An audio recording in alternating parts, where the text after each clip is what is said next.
Доброго дня нашим слушателям, читателям, людям, которым интересна деятельность Национальной библиотеки Республики, нашим добрым друзьям, чей интерес и живое соучастие в работе библиотеки помогает нам сделать наш труд радостным и событийным. Сегодня мы представляем вам новый проект Национальной библиотеки «Литературная гостиная», в которой мы планируем говорить о людях пера, писателях, поэтах, литераторах, об их творчестве, а через него и о сегодняшнем дне, который переживает литература народа в России и, в частности, Ингушетии. Наверное, вполне закономерно, что парад участников проекта мы решили начать с уважаемого человека Хаважа Алиевича Накостоева, который сегодня возглавляет писательскую организацию Ингушетии. И он лучше кого-либо знает о состоянии дел в этой сфере, о настроениях писательского сообщества, об их радостях и бедах. Хаваж Алиевич – разносторонняя личность. В его биографии и багаже профессиональной деятельности много интересных событий и фактов. Он, например, будучи журналистом, возглавлял редакцию газеты «Ингушетия» в качестве главного редактора. Он и сегодня продолжает работать в этой сфере в качестве редактора, но в других направлениях, в Национальной библиотеке и в научно-исследовательском институте имени Чаха Ахриева. У него, помимо редакционного, есть опыт работы и в области законотворчества. Хаваж Алиевич являлся депутатом Народного собрания парламента РИ второго созыва. Какой-то период, как знаток ингушского языка, возглавлял в республике и Центр ингушского языка. Сегодня Хаваж Алиевич является председателем писательской организации. Хаваж Алиевич, мы рады видеть вас с нашей литературной гостиной. И, наверное, мы традиционно начнем нашу беседу с вопроса о том, какие цели и задачи выполняет ваша писательская организация, каковы ее функции и назначения, что в ней изменилось в ее деятельности и какое она имеет в целом значение для писателей республики и читателей в том числе. Цели и задачи Союза писателей Республики Ингушетия, они определены уставом и положением нашего союза. Цель нашего союза – это объединение писателей, творческое содружество для создания условий их профессионального роста и для защиты их законных интересов и прав. А задачи, так, если кратко сказать, задачи Союза – это сохранение и развитие литературного ингушского языка, и не только литературного языка, также сохранение единого культурного, информационного, литературного поля в Республике Ингушетии и создание условий для реализации творческих возможностей наших писателей, литераторов. Значение Союза писателей заключается в том, чтобы насколько успешно будут выполняться эти задачи и насколько успешно будет достигаться цель нашей организации, это и есть главное. Этими будет определяться значение нашего союза. На сегодняшний день, конечно, нельзя сказать, что союз как таковой имеет как будто какие-то возможности и так далее. У нас нет финансовых возможностей, мы очень ограничены в других возможностях. У нас в республике нет издательства государственного и, соответственно, нет издательской политики. Все писатели вынуждены издавать свои книги за свой счет или искать спонсоров. Правда, я не знаю еще случая, чтобы спонсоры отказывали. У нас очень много людей способствует изданию книг наших писателей, в том числе и государственные структуры тоже пытаются помочь в меру своих возможностей, имеется в виду в меру тех возможностей, которые определены их положениями. Писательские сообщества, союзы писателей, они переведены в разряд общественных объединений, то выделение денег на их содержание, оно не предусмотрено в нашем государстве, вообще в России. Поэтому приходится искать какие-то обходные пути. Хотелось бы услышать о каких-то общих направлениях и ориентирах современной литературы.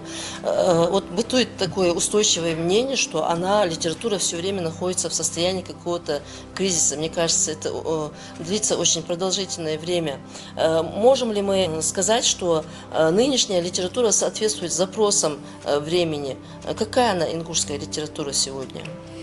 Ну, в общем, я бы состояние ингушской литературы сегодня оценил бы, ну, как минимум, удовлетворительно. Очень многие писатели, представители и федеральных органов и так далее, и огромное число читателей и писателей единодушны в утверждении, что ингушская литература на сегодняшний день одна из лучших в России даже, а некоторые говорят даже самая лучшая. У нас, мы все знаем, во всяком случае, очень многие в республике знают, что, допустим, вот в 2022 году у нас в Москве была издана за государственные деньги книга Ашат Кадзоевой в переводе Латынина. В замечательном переводе. На выставке сегодня. Да.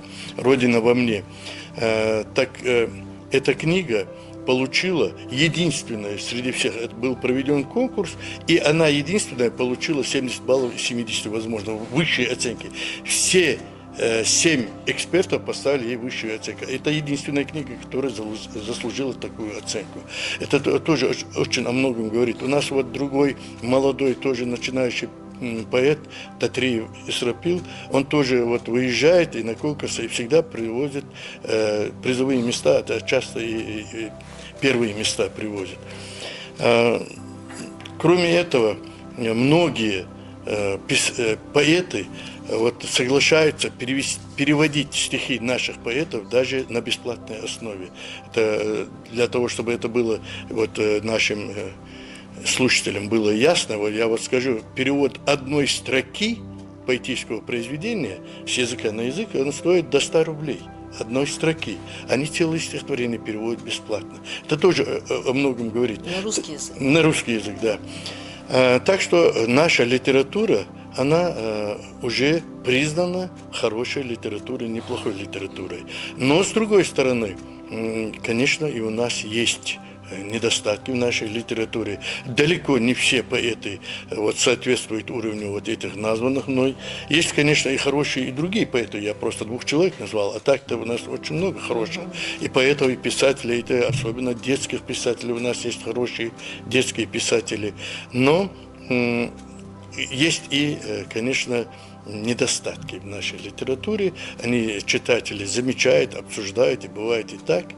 Но с другой стороны, я бы сказал, все это такие, так сказать, не такие уж страшные. Во всяком случае, вот эти недостатки не особо влияют на общую картину состояния ингушской литературы. Ну, это радует, что наша литература заявляет о себе на каком-то уровне, достойном качестве. А вот вы, как журналист и как публицист, часто пишете о творчестве писателей и поэтов, анализируя их произведения. Ваши литературоведческие статьи о поэзии Марьям Лияновой, Раисы Дидиковой, вот той же Ашат Кадзоевой, о которой вы сейчас рассказали, привлекают внимание глубиной проникновения в тему. А еще и тем, что сегодня у нас мало людей, которые пишут о литературе с профессиональной точки зрения, ну и тем более критикуют ее. Вот мне интересно в связи с этим, с каких позиций вы оцениваете женскую поэзию, ингушскую в данном случае, в своих обзорных статьях, и каковы, на ваш взгляд, критерии и особенности современной ингушской женской поэзии в ингушской литературе? Вообще, вот критические работы, они обычно подразделяются на 2 вида. Есть библиографическая критика, есть стилистическая критика. Библиографическая критика – это разбор работы, вот, когда главный вопрос – кто, что и о чем пишет. Это просто, в некотором смысле, чаще всего это обзор его произведений и иногда просто оценка, такое литературно-эмоциональная оценка его творчества. Через личное восприятие. Да, через личное восприятие. Это, конечно, субъективная оценка и так далее. Некоторые пытаются свои оценки основывать на каких-то определенных принципах. Это, например, вот работы нашего известного Мальсагова Абу Увейсовича, который рассматривал все эти работы с точки зрения требований социалистического реализма. Сегодня раздаются какие-то голоса, что, мол, он так и так, ну, какие-то недостатки ищут у Мальцагова. А Мальцагов отвечал требованиям своего времени. Литература только зарождалась у нас, литература, даже когда она вышла уже на такие большие такие романы, как «Истьмы веков», там, «Беки Онгиш», «Золотые столбы» и так далее, или вот поэму Баланди, вот такие эти шедевральные произведения, но ведь читатель все еще оставался на тем уровне. Читателю надо было преподнести, читателя тоже надо было готовить. Это реалии И того Абу времени. Мальцагов сделал очень много для этого, очень много. Нельзя сбрасывать со счетов. Вот, и правда, он рассматривал по требованиям своего времени с определенных позиций, с позиций советской идеологии. Есть второй вид этой критики, это стилистическая критика, это когда автор смотрит, как написано, как высказано. И тогда лучшими получаются те произведения, которые высказаны как-то поэтически, красиво и так далее. Это более эмоциональная оценка придается произведению. Я же в своих работах пытаюсь основываться на несколько других принципах. Для меня важно, насколько реалистично, насколько правдиво изображается жизнь ингушского народа, насколько правдиво и реалистично отражаются в произведениях адаты, и какова позиция автора по отношению к этим адатам, к этим традициям, обычаям и так далее. Для меня важно, чтобы это было реалистично и чтобы это было правильно истолковано. Конечно, у нас бывают и очень трудные, даже вредные, я бы сказал, и такие моменты. Вот было, например, в одной книге написано, вот что действие происходит в 70-е или в 60-е, 70-е годы прошлого века, в советское время. Я почему подчеркиваю? И это время галашкинский парень сватается к девушке, которая живет на территории Северной Осетии. И что делать? Этот парень, галашкинский парень, жених, идет к ним домой с букетом цветов. И вручает этот букет вышедшему потенциальному своему шурину. Тот говорит: нет, мне не давай, отдавай той, для которой привез. Он заходит, он разговаривает с ее братьями. Братья выходят,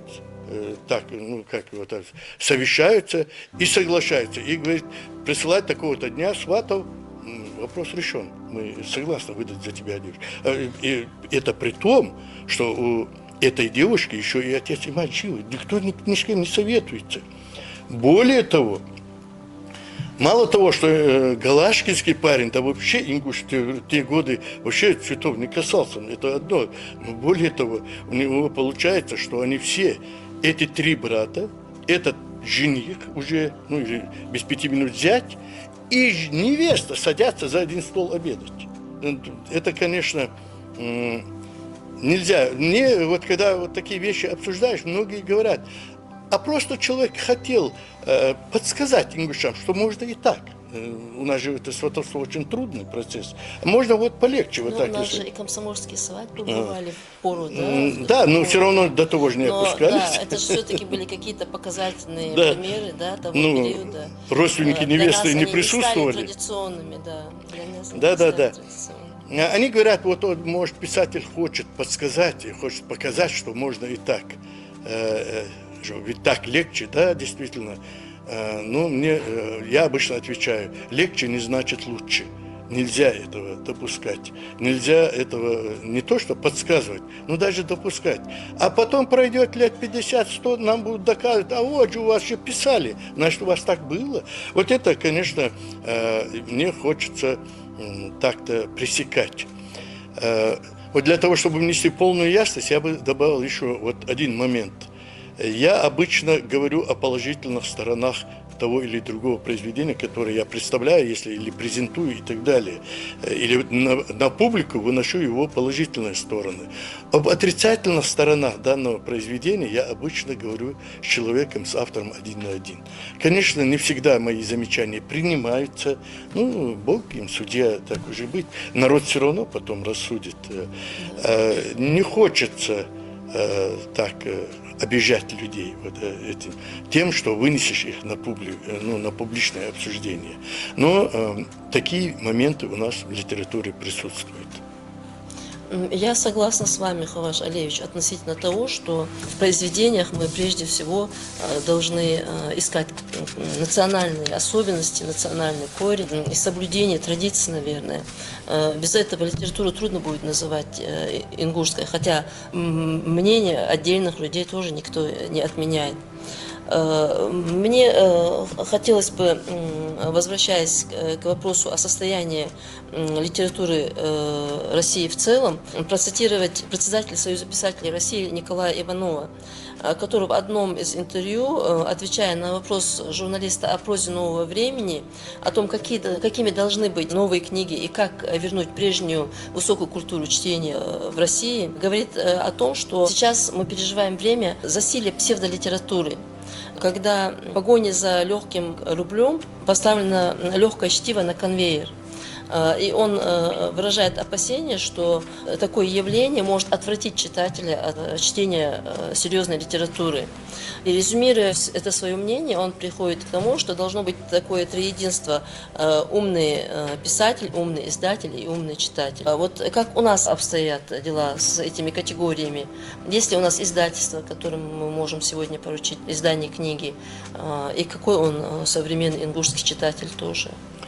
С Николаем Федоровичем очень трудно не согласиться, потому что он прав по всем статьям. Действительно, на всех уровнях, и на федеральном уровне, и на региональном уровне, везде вот это засилие вот этой литературы, псевдолитературы, или еще по-другому называют паралитературы, да, или чтиво легкое, вот оно давит на нашего читателя, оно набирает все больше и больше обороты, оно легко читается. Это видно и в нашей республике, ведь мы живем не изолированно, мы же и русскую литературу, и русскоязычную литературу, и мировую читаем, и там тоже такое же встречается. Очень много сейчас пошло вот литературы и этих откровенно пошлости. Вот есть такая литература. Но вообще-то, вот если так по теории сказать, литература, она, ну, ее можно условно разделить на три разновидности. Есть классическая литература, это литература, это, ну, направленная или ориентированная на ум, на мысли человека, она доносит до человека возвышенные мысли и так далее. Правда, образно, не научным языком. Ну, то есть эта литература, классическая литература, говорит то же самое, что говорит философия и другие социальные науки, только образом. Если те науки говорят аргументами, они говорят образами. Это вот. Чуть ниже по уровню, вот так считается, это беллетристика. И совсем на третьем месте та псевдолитература, о которой мы говорим. Конечно, классическую литературу, ее понимать, для того, чтобы понимать классическую литературу, и читатель должен быть подготовленным. Это имеется в виду, он, во-первых, он должен обладать даром понимания, это то, что дается Богом, но, с другой стороны, нужно еще научиться, какими средствами поэт или писатель разговаривает с читателем. И вот что этот поэт-писатель пытается сказать читателю. Этому у нас и в школах учат детей. Вот это, поэтому хотелось бы, чтобы в школах дети получше относились к урокам литературы. Ну вот если судить по тому, как вот у нас здесь в Национальной библиотеке проходят мероприятия, здесь всегда очень часто бывают дети, школьники, студенты, судя по их реакции, судя по их выступлениям, у нас с этим, во всяком случае, ну неплохо, скажем, настоящие, хорошие читатели, подготовленные читатели у наших писателей будут, я думаю, будут.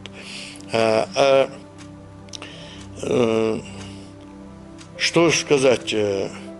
Вот насчет издательства, у нас в республике вообще нету никакого издательства, государственного имеется в виду. Есть частные, но государственного издательства нету, поэтому издательской политики нету, поэтому в наших книгах, даже в очень хороших книгах, иногда проскакивают моменты, которые читатели не воспринимают. Откровенно слабые моменты. Но писатель это тоже человек со своими интересами, со своими ценностями, со своими представлениями.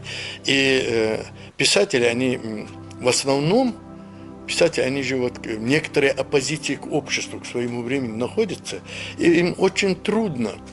Если человек что-то за свою жизнь выработал в себе и какую-то ценность для себя определил, очень трудно его с этой точки зрения снять. Поэтому они выносят на суд.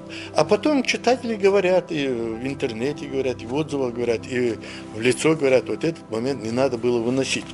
Ведь, что бы мы ни говорили, не все нужно тащить в литературу. Не все, далеко не все. Это литературу нужно тащить то, что будет этого человека облагораживать. В своем интервью вот Николай Федорович Иванов очень хорошо сказал по этому поводу. Надо писать только то, что ты можешь дать почитать своей матери. Вот это, мне кажется, вот это очень хороший критерий. Литература должна быть вот такой. Если ты эту литературу, свою книгу не дашь почитать матери, там, сестре, отцу, кому-нибудь, или своим родителям жены, или родителям своей матери, я имею в виду, перечисляю вот этих уважаемых людей, если ты им не можешь дать почитать эту книгу не стоит выносить вообще. Хотелось бы и к читателям обратиться, и к писателям обратиться с тем, чтобы мы были как-то более лояльны друг к другу. Если нашел у писателя какой-то недостаток, который тебе не нравится, постарайся этот недостаток высказать ему самому. Или напишите в Союз писателей, мы доведем это до этого. Мы же в конце концов должны как-то понимать, что писатель – это человек очень ранимый. Писатель, и тем более поэты – это люди чувства, это люди эмоций. И они очень болезненно воспринимают любую критику, любое замечание. Хаваш Алиевич, на недавнем заседании парламента Республики Ингушетия на повестку дня был вынесен вопрос о состоянии ингушского языка. Я знаю, что вы были участником этого заседания, приглашенным. И там озвучивался ряд мер, которые могут помочь реанимировать язык в народе. Также принято решение о возрождении центра ингушского языка. Вот в связи с этим мне хотелось бы услышать, как вы считаете, насколько реальна эта опасность, и может ли создание центра предотвратить эти опасения? И какую роль в спасении языка и в его популяризации в народе вы отводите ингушским писателям?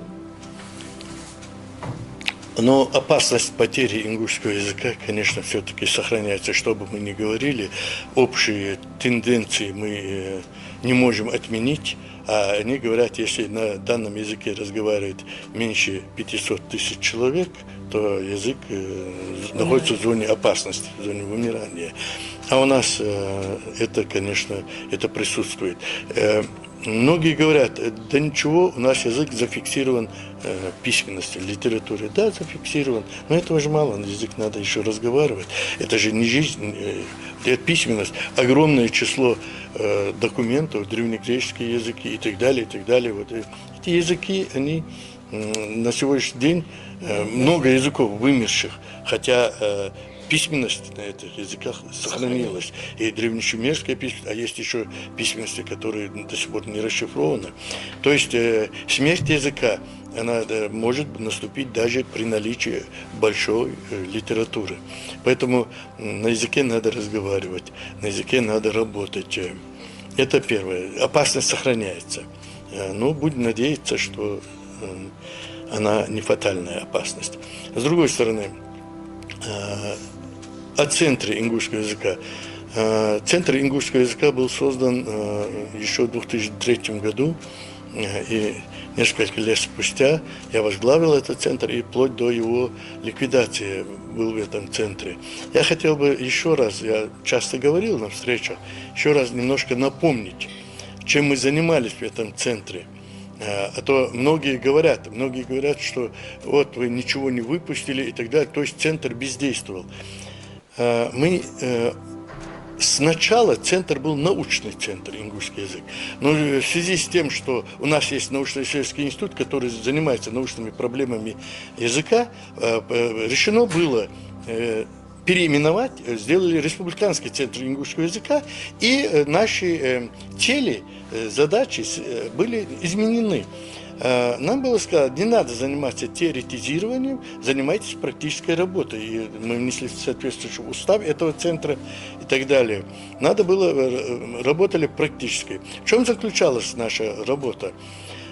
Мы организовывали встречи писателей и школьников. Своей работой наш центр пытался охватить, как нам и было предписано, в первую очередь те школы, которые расположены в отдаленных наших селах, начиная от Алкуна, до Аршты, Чемульга и так далее. С этой стороны Асинское ущелье, Нестеровку включая, здесь вот эти спецшколы, и потом в Малгобекском районе вот эти отдаленные школы, и так, в Чайравском районе. Вот так занимались. С чем мы там?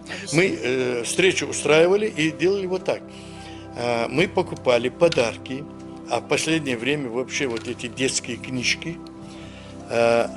И с этими подарками шли в школу, предварительно договорились с той или с другой школой.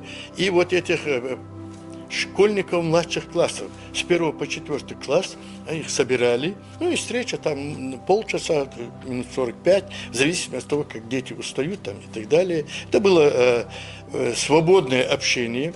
Разумеется, к приходу наших писателей учителя подготавливали детей, дети рассказывали то, что они учили, стихи и так далее. Условия какие были? Ребенок мог рассказать стихотворение, сказку, рассказик, просто то, что ему понравилось, там, пословицу, поговорку. Единственное условие было, чтобы все это было на ингушском языке. И вот каждый, кто выступал, и то так или иначе, он получал подарок, да. А так мы старались поощрить более мелкие, такими мелкими игрушками и так далее, всех, кто присутствовал при этом. Вот так проходили.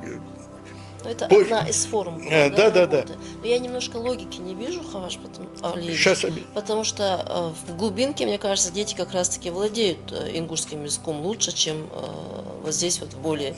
Мы просто не успели выйти на этот уровень, не успели выйти. А почему там было решено, в правительстве нам сказали, начните с глубинки, потому что в глубинке дети не могут живых поэтов, писателей и так далее увидеть. Вот так было. Исходили из этого. И там в пригородном районе и так далее, и так далее. Вот такая была установка.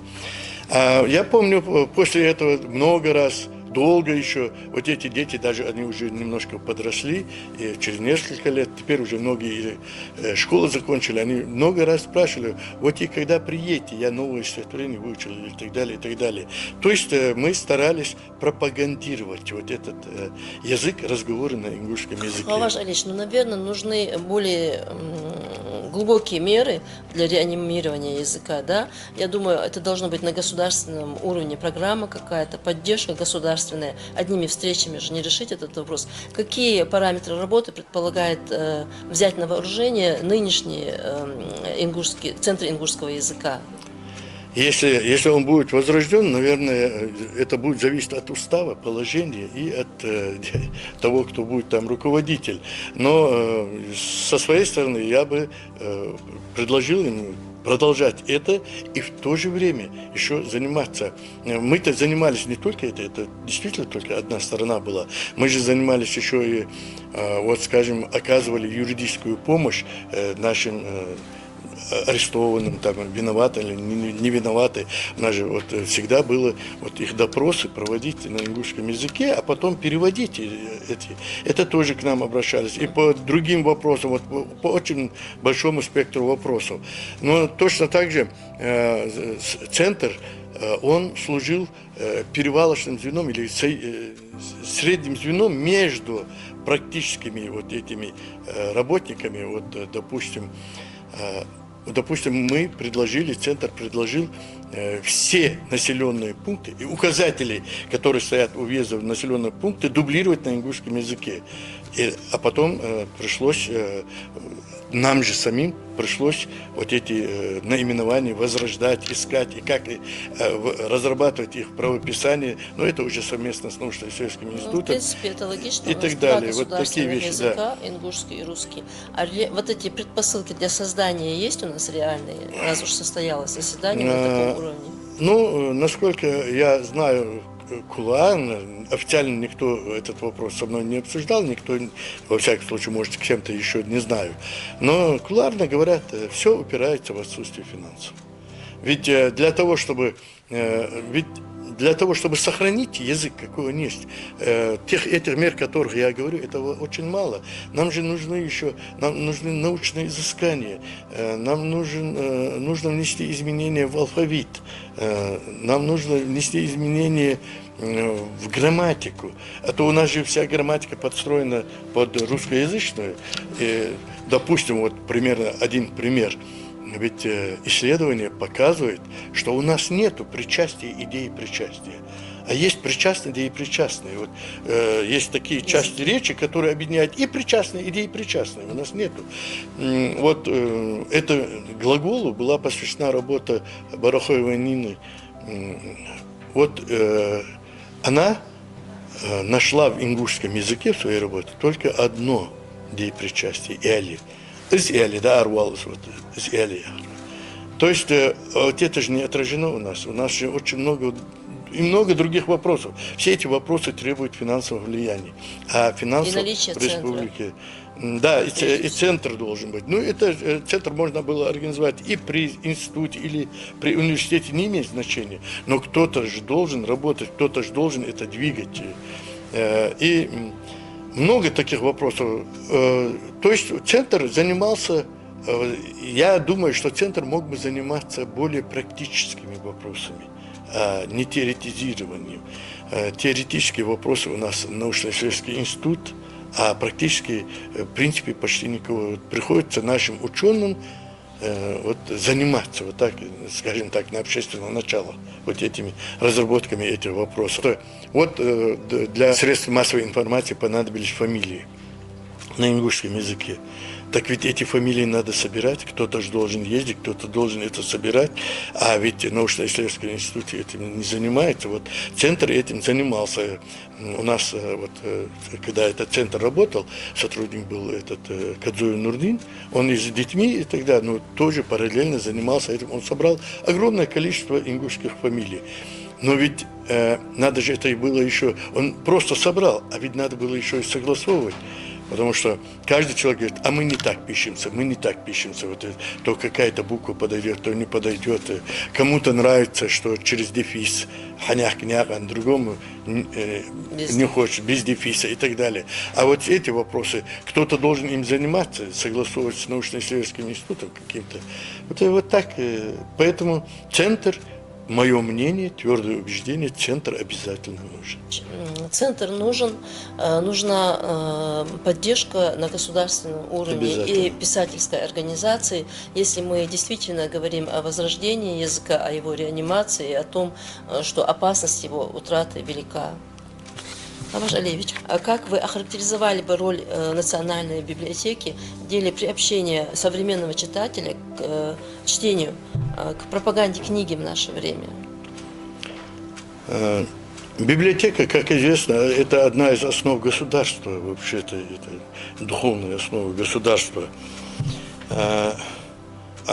Библиотека, она же и вот лучше всех других институтов социальных способствует становлению гражданского общества. А если конкретно, вот я хотел бы пример привести в нашу вот национальную библиотеку Республики Ингушетия. Ведь по той простой причине, что национальная библиотека, это наша, она делает огромную работу, проводит огромную работу по воспитанию подрастающего поколения, в том числе нашей библиотеке достаточно упомянуть вот проводимые эти вот такие акции, как «Читаем книгу вместе» и так далее, и летний читальный зал. Ну, и таких акций огромное количество вот, национальной библиотеки. Они же все эти акции способствуют вот, притяжению читателей, привитию людям интереса к книге. Они пропагандируют книгу, они пропагандируют чтение. Поэтому, конечно, эта работа имеет для становления нашего общества огромное значение. Национальная библиотека вот уже лет 15, если не больше, уже проводит вот, проект «Библиотечка поэзии». В этом проекте печатаются сборники стихов начинающих поэтов и даже рассказов.